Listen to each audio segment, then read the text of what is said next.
Bonjour à toutes et à tous, dans le cadre de l'interview au travail, nous recevons Clara Boischerine. Tu es prothésiste angulaire et technicienne de cils. Peux-tu nous pitcher ton activité s'il te plaît? Eh bien, tu l'as très bien résumé, Fabien. Je fais les ongles, je fais les cils, je m'occupe des gens, j'apporte du bien-être. Et je fais aussi des massages, des modelages du corps, du visage, des soins. Et voilà, tout ça c'est un peu complémentaire pour apporter un maximum de bien-être aux gens.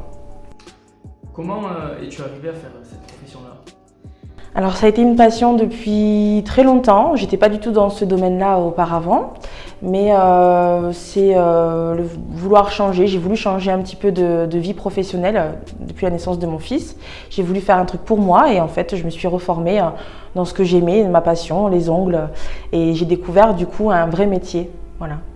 D'accord. Donc actuellement, quel est ton cœur de métier précisément? Ça reste quand même de la création, mais j'apporte surtout du bien-être aux gens. D'accord. Et qui sont tes clients? Plutôt des femmes.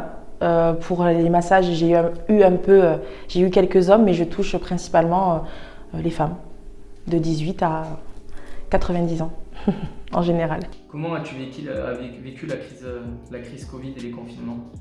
Un peu compliqué parce qu'il a fallu arrêter l'activité. On était, je pense, beaucoup dans cette situation, mais financièrement c'était un peu compliqué comme beaucoup de personnes.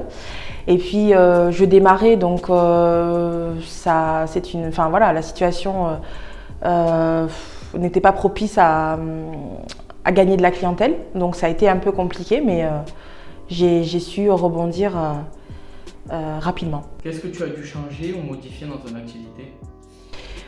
J'ai dû imposer des gestes barrières, mais bon, en soi, j'ai investi forcément, comme tout le monde, dans des protections, plexiglas pour avoir une certaine distance. Mais après, non, c'est pas ce qui a forcément trop bouleversé mon métier. Si tu devais tirer un premier bilan de ce début d'année 2022? Positif. Très positif parce que depuis que je suis arrivée au coworking, j'ai quand même vachement bien évolué, j'ai gagné en clientèle et en confiance aussi. Quelles sont tes forces et tes faiblesses actuellement? Force, je pense mon travail, je sais que les gens viennent quand même pour ce que je fais.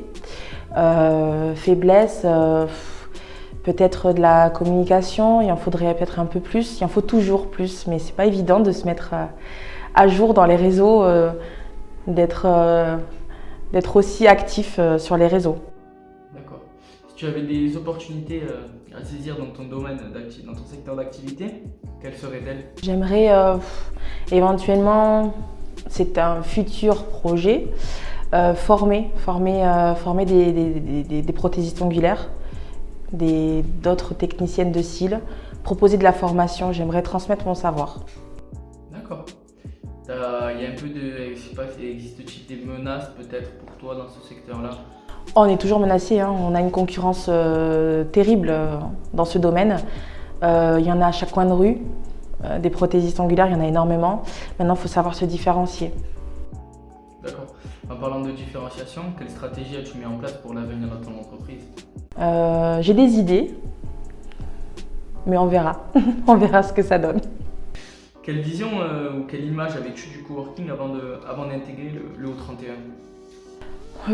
Je connaissais, je savais ce que c'était les coworking. Je savais que c'était un ensemble de bureaux, de personnes des fois indépendantes ou des entreprises. Maintenant, je ne pensais pas du tout arriver dans un coworking de par ma profession. Je pense que c'est un peu atypique. En fait, je pense que j'avais pas forcément une bonne image du coworking à la base parce que je pensais qu'il y avait beaucoup de concurrence. Et en fait, quand je suis arrivée ici, le fait d'avoir un tas de métiers différents, d'avoir aussi des personnes différentes, je trouve qu'au contraire, ça renforce, ça aide à évoluer. J'ai eu la chance d'avoir des personnes qui m'ont aidé à continuer à évoluer dans ma société, à me développer. Et en fait, je pense que c'est vraiment un plus d'être dans un coworking. Je le prends comme ça aujourd'hui. D'accord. Et avant d'intégrer le coworking, juste avant de l'intégrer, quels ont été les éléments qui ont été déterminants dans ton choix d'intégrer le coworking? Au départ, comme je disais, je me voyais pas ici, je pensais que c'était pas ma place. Mais après, quand j'ai vu le bureau, moi, il me fallait quelque chose de fermé. J'ai la chance d'avoir un petit endroit, un petit point haut qui était indispensable pour l'hygiène de ma profession.